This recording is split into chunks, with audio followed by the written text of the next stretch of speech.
इस मूवी की कहानी शुरू होती है एक मोटेल से, जहाँ पर मेगन नाम की एक प्रोस्टिट्यूट काम कर रही थी। उसे देखकर ही ऐसा लग रहा था कि वो इस काम से खुश नहीं थी। फिर भी वो पैसों के लिए एक के बाद एक कस्टमर के साथ में इंटीमेट हो रही थी। अब देर रात को ब्लैकेट पहना हुआ एक आदमी आता है जो कि मेगन के साथ में इंटीमेट होना चाहता था, लेकिन आज की रात के लिए मेगन का काम खत्म हो चुका था। फिर भी वो आदमी वहाँ से नहीं जाता है और बुरी तरह से वो मेगन का रेप करता है और वो उसे बिना पैसे दिए ही वहाँ से चला जाता है। मेगन इस बात से सदमे में आ गई थी और सीन यहीं पर कट होता है। कहानी फिर कुछ महीनों के बाद में आती है, जहाँ पर मेगन प्रेग्नेंट थी और वो इस बच्चे से बिल्कुल भी खुश नहीं थी। और मेगन उसी अनजान आदमी से प्रेग्नेंट थी जिसने उसका उस दिन रेप किया था। मेगन बहुत ज़्यादा डिप्रेशन में थी और वो कैंची उठाती है और अपने पेट में कई बार वार करती है। मोटेल की क्लीनिंग लेडी को वो घायल मिलती है और वो मदद बुलाने भागती है। सीन अगेन कट होता है और कहानी अब 23 साल के बाद शुरू होती है, जहाँ पर हम हेलन को देखते हैं जो कि मेगन की ही बेटी थी। घायल होने के बाद में किसी तरह से हेलन को बचा लिया गया था, लेकिन मेगन मारी गई थी। हेलन का दोस्त था रोमन और हेलन रोमन के घर में उसका एक पैकेज डिलीवर करने आई थी। रोमन ने हेलन की एक क्रीपी पेंटिंग बनाई थी जिसे वो हेलन को दिखाता है, लेकिन उस पेंटिंग को देखकर हेलन को काफ़ी अजीब लगता है। रोमन के अनुसार उसने इस पेंटिंग में हेलन के असली चेहरे को दिखाया है और ये कहकर वो हेलन को किस करता है और वो उसके करीब आने की कोशिश भी करता है, लेकिन हेलन उसे रोक देती है। रोमन भी ज़बरदस्ती नहीं करता है और उसे वो पेंटिंग गिफ्ट कर देता है। उसी रात को मोटेल में हेलन और मॉली बात करने आए थे। दोनों एक दूसरे के बहुत अच्छे दोस्त थे। मॉली को यही लगता था कि हेलन उस पेंटिंग जैसी नहीं है और आज हेलन का बर्थडे भी था और इसीलिए वो इस मोटेल में आई थी जहाँ पर उसकी माँ मेगन रहा करती थी। उसे इस जगह पर आना अच्छा लगता था। कभी कभी हेलन को भी ऐसा लगता था कि कहीं वो भी अपनी माँ की ही तरह न बन जाए। मॉली उसे समझाती है कि ऐसा कुछ नहीं होगा और कुछ देर बात करने के बाद में मॉली अपने बॉयफ्रेंड एड के पास जाती है और हेलन घर जाने के लिए निकलती है। तभी उसे उसकी माँ के रूम की लाइट ऑन मिलती है और अंदर उसे किसी की परछाई भी नजर आती है और अचानक एक कार आकर हेलन को टक्कर मार देती है। अब अगली सुबह हेलन की आंखें खुलती है तो वो हॉस्पिटल में थी और हेलन के सर पर चोट लगी हुई थी। मॉली उसका वहाँ पर भी ख्याल रख रही थी और कुछ दिनों के बाद में उसे हॉस्पिटल से डिस्चार्ज मिलता है। मॉली और उनके दोस्तों ने हेलन के लिए एक पार्टी रखी थी, लेकिन हेलन पार्टी से दूर रूम में कुछ ड्राइंग्स कर रही थी। मॉली उसे पार्टी को ज्वाइन करने को कहती है और तब जाकर हेलन पार्टी में शामिल होती है।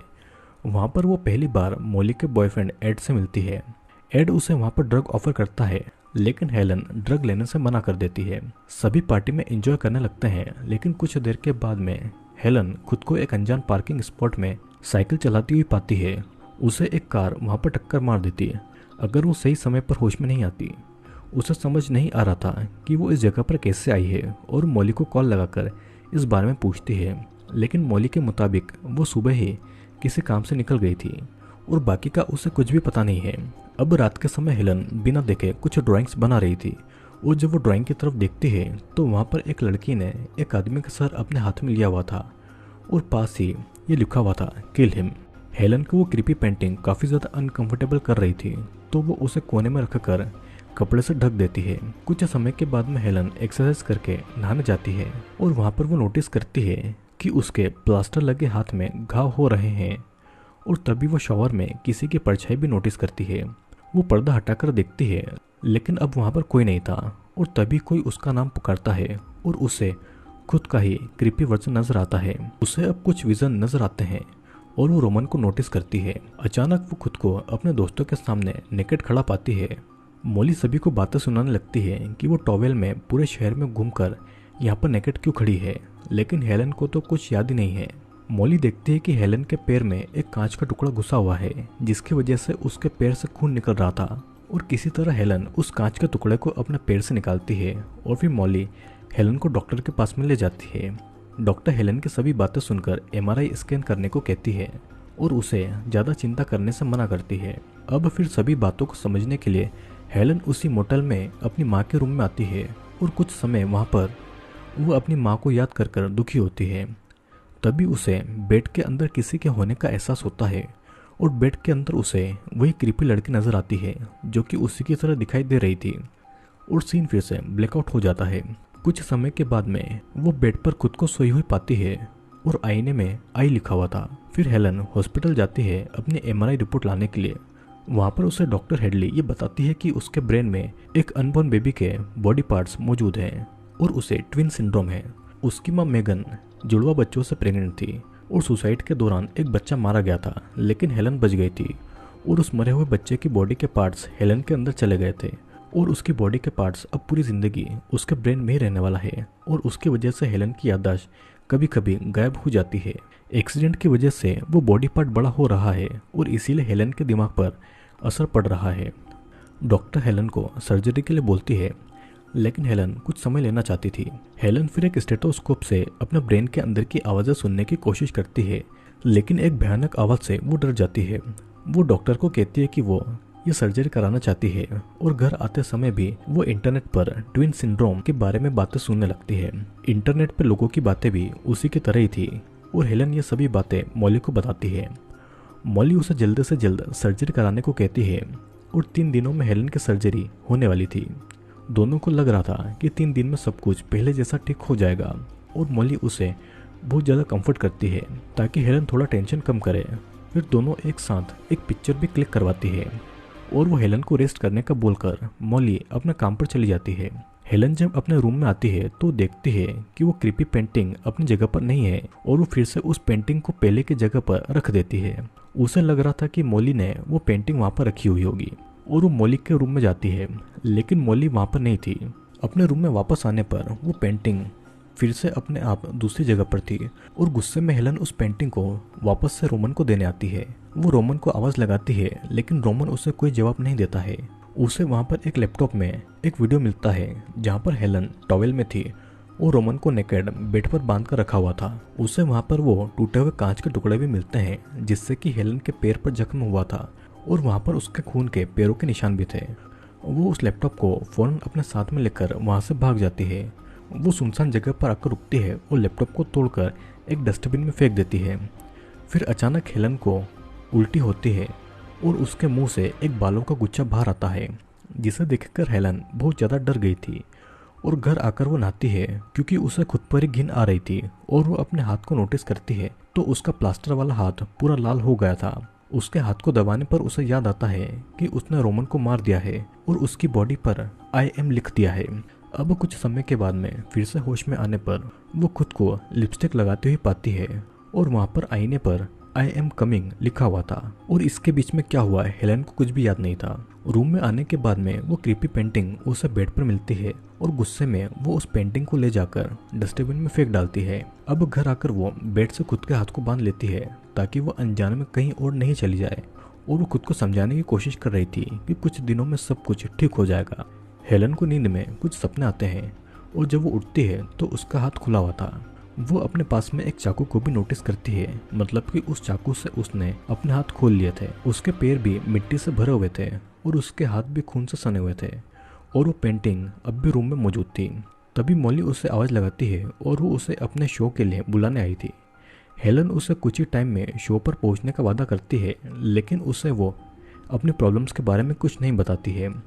हेलन शो के लिए रेडी होने लगती है और साथ ही वो अपनी माँ मेगन के रूम की चाबी और एक चाकू रख लेती है। उसे उसके हाथ के घाव पर अब भी दर्द हो रहा था और हेलन मॉली के शो के लिए निकल जाती है। रास्ते में उसे कुछ विजन्स आते हैं जहाँ पर वो एड और खुद को नोटिस करती है।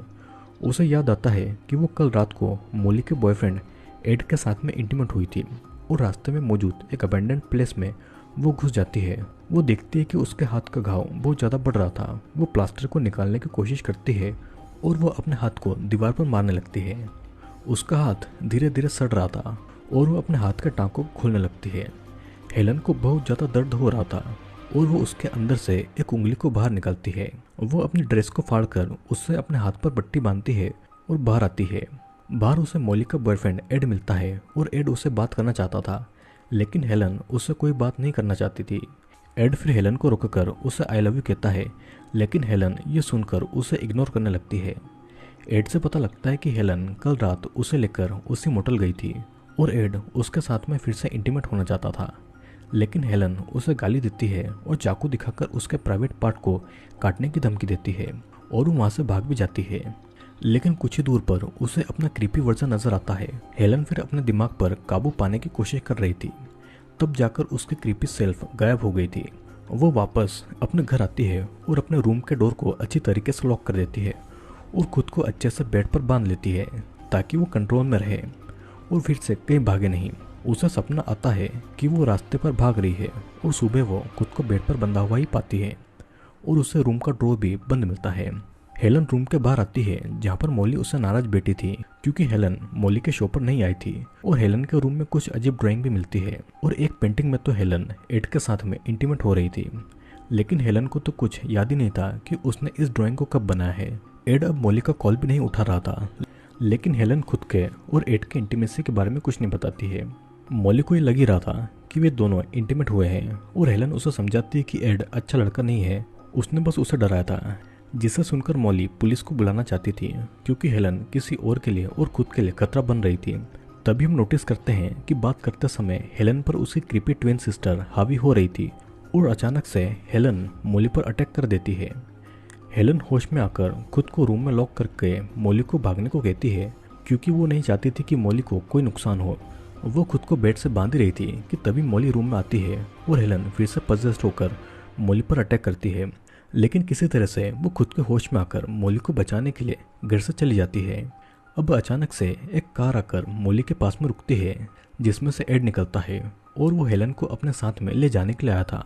उसे बस उसके साथ में फिर से इंटीमेट होना था। हेलन भागकर एक सबवे में छुप जाती है, लेकिन एड आकर उसे पकड़ लेता है और उसके साथ में जबरदस्ती करने लगता है। हेलन अगेन पजेस्ड होती है जिससे कि एड भी डर गया था और वो एड पर अटैक करके उसे चाकू से पूरा चीर देती है। फिर वो उसके गले के टुकड़े कर देती है और वो उसके खून से कुछ लिखती है जिसका मतलब था आई एम हियर। अब होश में आकर वो ये भयानक चीज़ें अपने सामने पाती है और वो डर के मारे वहाँ से भागती है और एड की गाड़ी लेकर वहाँ से निकल जाती है। इधर मॉली को रियलाइज़ होता है कि हेलन के अंदर उसकी ट्विन सिस्टर हावी हो रही है। उसकी हेलन तो ऐसा कर ही नहीं सकती थी। फोटोज में भी मॉली को हेलन की सिस्टर नजर आती है। हेलन एड के फ़ोन से मॉली को कॉल लगाकर कहती है कि उससे मरना होगा और तभी उसकी सिस्टर उसके ज़रिए किसी को हार्म नहीं कर पाएगी और फ़ोन काट देती है। हेलन मोटेल की तरफ जाती है उसे बचाने के लिए और मॉली भी उसकी तरफ जाती है। हेलन फिर मोटेल में उसी रूम में आती है जहाँ पर मेगन रहा करती थी। उसकी सिस्टर उसके दिमाग में बातें करके उसे रोक रही थी। हेलन बहुत सारी नींद की गोलियां खा लेती है और अचानक उसकी बहन उसे पजेस्ट करने लगती है। हेलन एक कांच के टुकड़े से अपने हाथ की नसें काटने लगती है और उसके हाथ से खून निकल रहा था। तभी वो वहाँ पर अपनी क्रीपी सिस्टर को नोटिस करती है। वो क्रीपी सिस्टर हेलन की जगह लेना चाहती थी क्योंकि वो मेगन की वजह से इस दुनिया में नहीं आ पाई थी, लेकिन अब उसके पास में मौका था कि वो हेलन के जरिए जिंदा हो पाए और तब तक मॉली वहाँ पर आ गई थी। वो मॉली को वहाँ से जाने को कहती है, लेकिन मॉली वहीं पर रहकर उसकी मदद करना चाहती थी। अचानक से हेलन फिर से पजेस्ड हो जाती है और वो अपने हाथों से बदन और सर की चमड़ी को फाड़ने लगती है। मॉली बस डर कर ये सब देख रही थी और बाथरूम में खुद को बंद कर लेती है, लेकिन पजेस्ड हेलन डोर खोलने की कोशिश कर रही थी। बाथरूम की खिड़की से मॉली बाहर आ जाती है और कार में बैठती है, लेकिन वहाँ पर कार की चाबी नहीं थी। मॉली के कार से बाहर आते ही पजेस्ड हेलन मॉली को डरा देती है और मॉली फिर से रूम में आती है, लेकिन पजेस्ड हेलन उसका गला दबाने लगती है। यहाँ पर पजेस्ड हेलन मॉली की जान लेने ही वाली थी कि तभी एक कांच के टुकड़े से वो हेलन का गला काट देती है, जिससे कि हेलन की मौत के साथ साथ उसकी क्रीपी बहन भी वहीं पर मारी जाती है। मॉली अपनी दोस्त को मारकर बहुत ज़्यादा दुखी हो रही थी और मॉली अपनी दोस्ती के पलों को याद कर कर बहुत ज़्यादा रोती है और अपने घर जाने के साथ साथ ये मूवी यहीं पर एंड होती है। तो दोस्तों, मूवी में हुआ ये कि जिसने मेगन का रेप किया था शायद से वो डेविल था और इसीलिए वो अपनी पहचान बताए बिना वहाँ से भाग गया। मेगन को शायद ये बात पता थी और इसीलिए उसने अपने बच्चे के साथ में खुद को मार दिया और इस प्रोसेस में हेलन बच गई थी, लेकिन बच्चा मारा गया और उस डेविल ने उस बच्चे के कुछ पार्ट को हेलन में डाल दिया था और एक्सीडेंट की वजह से हेलन के सर पर चोट लगी और उसकी क्रीपी सिस्टर फिर से जिंदा हो गई और धीरे धीरे हेलन के अंदर बड़ी होने लगी। और मूवी के एंड में हेलन भी वहीं पर मरी जहाँ पर उसकी माँ मेगन मारी गई थी और इसी के साथ में ये मूवी यहीं पर एंड होती है। तो दोस्तों, आपको कैसा लगा इस मूवी का एक्सप्लेनेशन नीचे कमेंट करके ज़रूर बताना। और अगर आपको मेरे द्वारा एक्सप्लेन किए गए वीडियो पसंद आते हैं तो चैनल को लाइक, शेयर और सब्सक्राइब जरूर कर लेना।